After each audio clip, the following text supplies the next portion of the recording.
তো hello everyone, কেমন আছো তোমরা সবাই? আশা করি তোমরা প্রত্যেকে ভালো যায়। হ্যাঁ, আমি কিন্তু মোটামুটি ভালো আছি।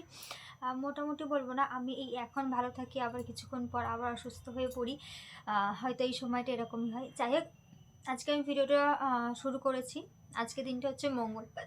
বাবা গো, মঙ্গলবার দিন, আর এখন বাজে ঘড়িদের সময় হচ্ছে 11টা বাজে, ঠিক 10টা মিনিট বাকি। তো আজকে হচ্ছে আমি যে ব্লগটা শুরু করছি, কি বলবো, এটা কোনো ডেলি ব্লগ না।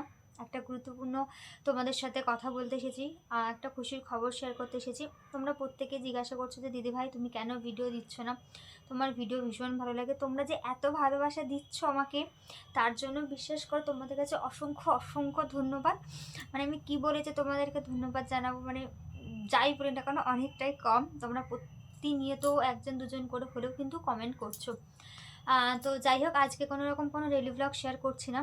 আর এখন বাজে 11টা 10 মিনিট বাকি, আর তোমরা দেখতে পাচ্ছ আমি এদিকে স্টোল কম্বলের তলায় বসেছি। তার কারণ হচ্ছে আমাদের এখানে মানে কলকাতার সাইডে 2-3 দিন ধরে একদমই সূর্যি মামাকে দেখা যাচ্ছে না। আর আমার যেহেতু টিনের ঘর, টিনের জল মানে টুপি টুপি পড়ছে, যেরকম বৃষ্টির জল পড়ে লিটারেলি সেরকমভাবে পড়ছে আমার গা, হাত, পা, এমনকি আমার ফ্লোর ম্যাট, তারপর হচ্ছে কি তোমার এই খাটের ওপর পর্যন্ত ভিজে যাচ্ছে। এতটাই পরিমাণে আমাদের এখানে ঠান্ডা কুয়াশা।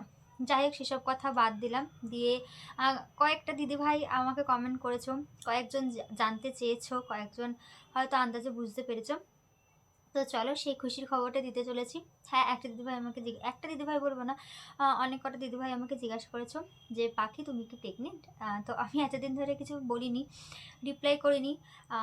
সব কিছুরই একটা সময় থাকে, তো সেই সময়টা এখন চলে এসেছে। তো হ্যাঁ গো দিদিভাই, 1 সেকেন্ড দাঁড়াও। আমার না ক্যামেরা, মানে এই ভিভো ফোনটাতে এমনই হয়, ঠিক 2 মিনিট হয়ে যাওয়ার পর না স্ক্রিনটা কালো হয়ে যায়। তার জন্য আমি আবার স্ক্রিনটা টাচ করলে আবার নর্মাল চলে আসে।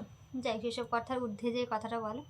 তো হ্যাঁ গো দিদিভাই, তোমাদের আমি প্রত্যেককে ওয়াইটি ফ্যামিলি প্রত্যেককে জানাচ্ছি যে হ্যাঁ আমি প্রেগনেন্ট। অবশেষে তোমাদেরকে এই খুশির খবরটা জানাচ্ছি। এখন কিন্তু বাড়িতে কেউ নেই, আমার বর গেছে কাজে। তাই ভাবলাম অনেকদিন ধরে তো তোমাদের ভিডিও দেওয়া হচ্ছে না, আর তার থেকেও বড় কথা এই খুশির খবরটা দেবো দেবো করে আমার এতটাই পরিমাণে শরীর খারাপ চলছে যে আমি ভালো মতন তোমাদের সাথে ভিডিও শেয়ার করতে পারছি না যে বলবো। এতটাই পরিমাণে ঠান্ডা, তার থেকে বড় কথা মাজা যন্ত্রণা। এই যে আমি প্রেগনেন্ট হয়েছি, আমার প্রেগনেন্সি চলাকালীন থেকে এতটাই পরিমাণে শরীরটা খারাপ হয়েছে, এতটাই পরিমাণে দুর্বল হয়ে পড়েছি যে ঠিকঠাক মতন কোনো কাজ করতে পারছি না। আমার সমস্ত কাজকর্ম আমার বর করছে। আমি তোমাদের সাথে কি ভিডিও শেয়ার করবো জানি না। সকালবেলা ঘুম থেকে উঠে আমার বর কাজ করছে, আমার বর রান্না করছে, আমার বরই হচ্ছে গিয়ে তোমার রান্না বান্না বাসন মাজা ঘরে যাবতীয় যা যা থাকে সমস্ত কিছু ওই করছে। আমাকে কিন্তু সেরকম কোনো কাজ করতে হচ্ছে না। তার কারণ হচ্ছে তোমরা প্রত্যেকে জানো আমার ভীষণ পরিমাণে ঠান্ডা লাগা ধাত। তো মাঝখানে কয়েকদিন আমার ঠান্ডা লেগেছে, ভীষণ পরিমাণে দম নিতে কষ্ট হচ্ছে, শ্বাসকষ্ট হয়েছে, যেহেতু ডাক্তার বলে বারণ করেছে। তো সেহেতু তার জন্য ও আমাকে করতে নাই দিচ্ছে। তো এবার আমি যদি কাজ বাজ না করি তোমার সাথে কী শেয়ার করবো, তার জন্য তার ভিডিও শেয়ার করা হচ্ছে না। যাই হোক, সেসব কথা বাদ দিলাম। তো অবশেষে হচ্ছে গিয়ে এটাই বলার খুশির খবর যে হ্যাঁ অবশেষে কিন্তু আমি প্রেগনেন্ট, আমিও মা হতে চলেছি। এই যে মা হতে চলেছি, বিশ্বাস করবে মুখে বলাটা ঠিক যতটা সহজ ঠিক ততটাই কঠিন। বিশ্বাস করো, মাতৃত্ব সুন্দর কিন্তু সহজ নয়, ভীষণ সুন্দর। মানে ফিলিংসটা ভীষণ সুন্দর আসে, প্রথম প্রথম ভয় লাগে, বাট তারপর থেকে না আস্তে আস্তে আস্তে আস্তে বেশ ভালো লাগে, মজা লাগে। যখন ওই ফার্স্ট টাইম নড়ে ওঠে, সেসব ফিলিংসগুলোও আলাদা হয়। সেটা আশা করি যারা যারা মা হয়েছো তারা তারা জানবে, যারা যারা পরবর্তীতে মা হবে অবশ্যই তারাও জানবে।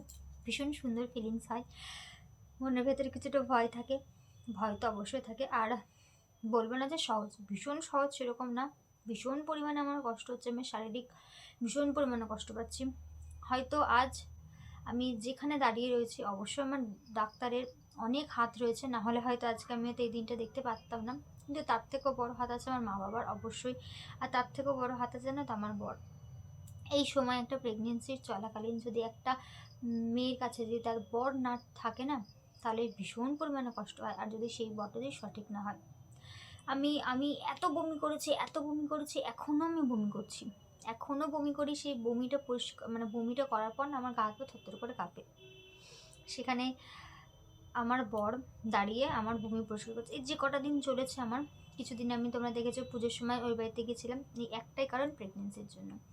এত পরিমাণে কষ্ট। তো আমি যে প্রেগনেন্ট হয়েছি একবার আমার মা বাবাকে কিন্তু বমি পরিষ্কার করতে হয়নি, যা হয়েছে আমার পরে হয়েছে, এখনও হয়, ও ভীষণ পরিমাণে আমার জন্য করছে।